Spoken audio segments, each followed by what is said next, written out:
కాకి అనుకరణ. ఒక పెద్ద చెట్టుపై ఓ గ్రద్ద నివసిస్తూ ఉండేది. తన ఆహారం కోసం ప్రత్యేకమైన పద్ధతిలో వేటాడేది. అది తన వేట కొరకు ఎంతో ఎత్తుకు ఎగురుతూ వెళ్ళి వేగంగా భూమిపైకి వచ్చి చిన్న కుందేలు పిల్లలను, ఎలుకలను కాళ్ళతో బంధించి రివ్వున ఎగిరిపోవడం నిత్యం ఒక కాకి గమనించేది. ఇది ఎంతో అద్భుతమైన విషయంగా కాకి భావించింది. ఒకనాడు ఒక గొర్రెల కాపరి ఆ ప్రదేశానికి వచ్చి ఆ మందను మేపసాగాడు.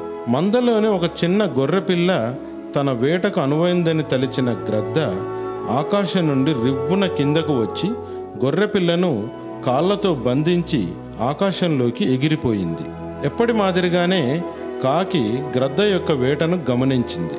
గ్రద్ద వేటాడే పద్ధతికి కాకి ఎంతో ప్రభావితురాలై ఇలా ఆలోచించసాగింది. గ్రద్ద, నేను ఇద్దరము పక్షిజాతికి చెందినవారం. మరి గద్ద వేగంగా వేటాడినట్లు నేను వేటాడలేనా అని అనుకున్నదే తడవుగా ఆకాశంలోకి వేగంగా ఎగిరి అంతే వేగంగా వెనక్కి రాసాగింది.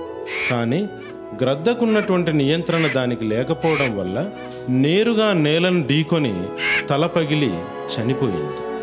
ఇలా కాకి గ్రద్దను అనుకరించే ప్రయత్నంలో తన శక్తికి మించిన సాహసాన్ని చేసి తన ప్రాణాల్ని కోల్పోయింది. ఈ కథలో నీతి, ఇతరులను అనుకరించడం అంత మంచిది కాదు. తెనాలి. ఏమిటి మహారాజా?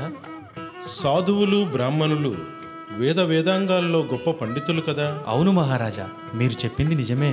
వర్తకులకు ఈ పాండిత్యం ఉండదు కదా. అవును, అది కూడా నిజమే మహారాజా.